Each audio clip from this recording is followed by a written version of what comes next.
Welcome to Hip Flexors, Episode 1. This is a very simple sequence, and you should be able to get away with just using a mat or a carpeted floor. If you have a pair of yoga blocks, you can use those, but I'll show you how to work around them if you don't. So go ahead and begin in a nice child's pose. So hips to heels, chest to thighs, forehead to the ground, or fold your hands or your arms under your head. And take a few deep breaths here.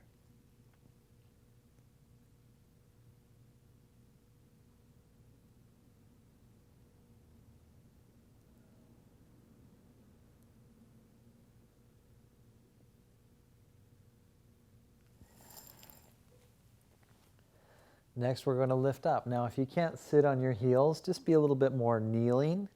And we're going to pass through this very quickly and take a big step up with the right foot for runner's stretch. Now, right foot forward. If you're tighter, you just step less far, but you want to make sure that the knee is right above the ankle.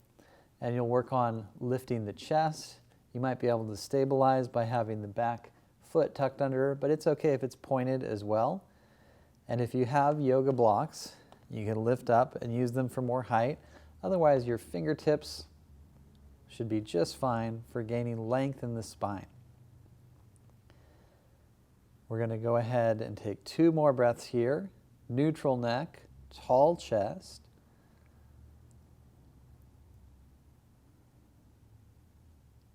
And then turn the left hand to the left, still propping up on your fingertips. Bring your right hand on the thigh. Nice deep twist. Open chest and shoulders. And breathe.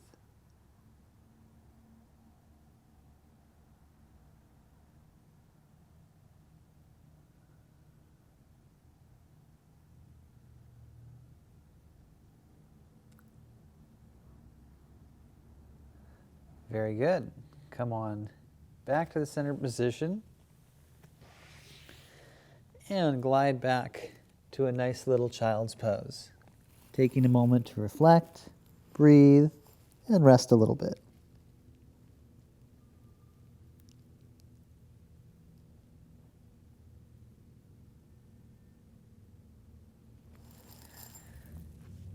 And again, we're going to lift up to sitting or kneeling and take a big step up, maybe 2 steps with the left foot.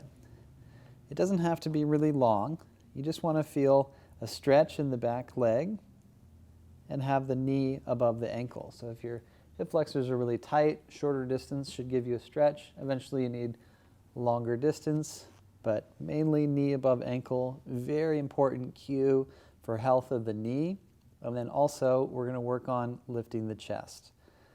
So if you're rounded a little bit in your back, that's okay, but it is better to get more of a lengthened spine, kind of a diagonal flat back. Use the blocks if you have them. Otherwise, the fingertips work great. Neutral neck, deep breath.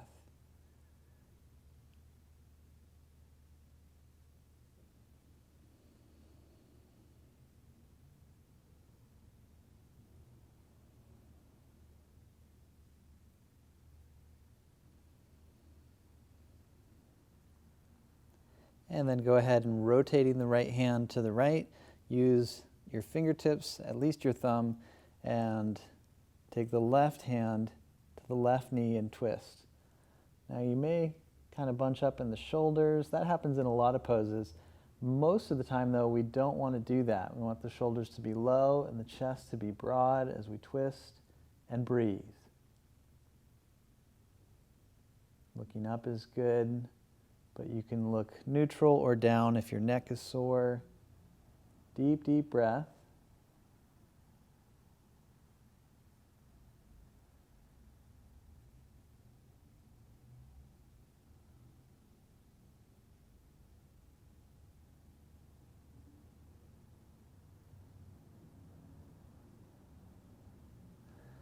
And come on back to center. Glide to a little child's pose.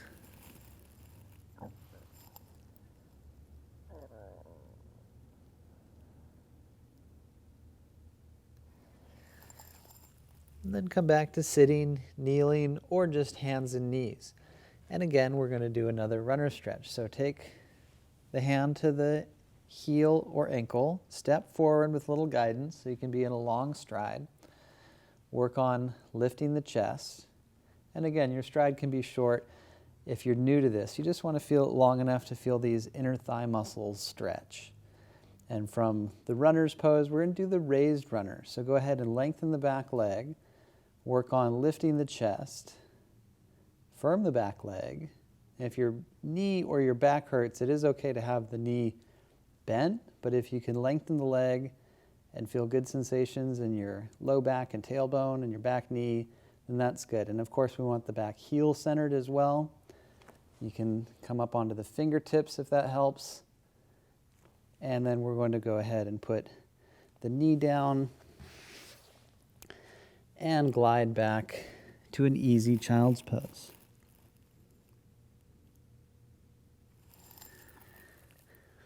Again, take a hands and knees or sitting or kneeling position. Anything to help. Left side, take a long stride up to runner. Knee is above the ankle. That's the evergreen alignment for all these variations of runner. So we start in the basic runner, and then you press the back heel back, lift and firm the back leg, lift the chest, try and have more of a diagonal spine, less of a turtle shell, more of a lengthened spine. Remember your option of the back leg, it can be bent, but do your best to really lengthen it. The hips stay relatively low, the spine's tall.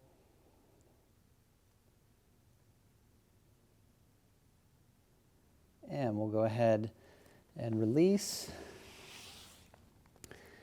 and take a little child's pose.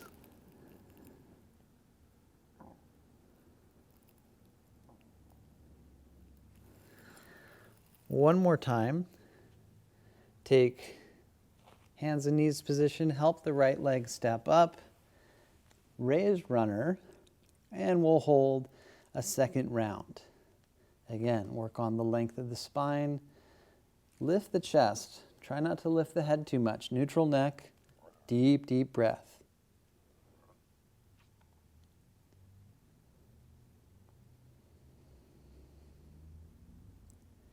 Doing great. Take 2 more deep breaths. You could have the back knee down if you need an easier runner. This builds a little bit of muscle tone, but it's great for stretching, great for building your concentration.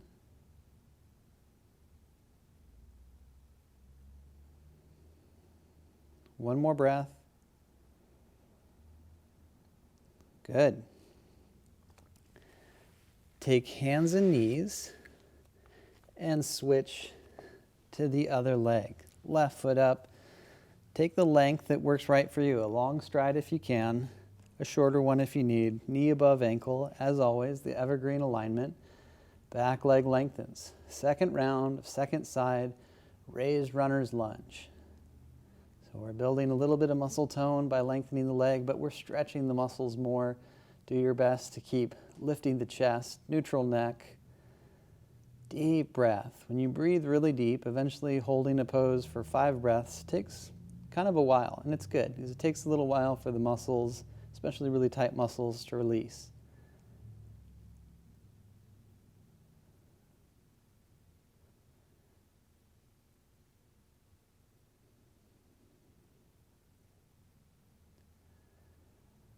One more big breath. Enjoy it. Take your time with it. And let's do child's pose again. You may want to have the knees wider. You can try this variation. Child with the arms extended, or the arms folded under the head. Let everything relax and just breathe.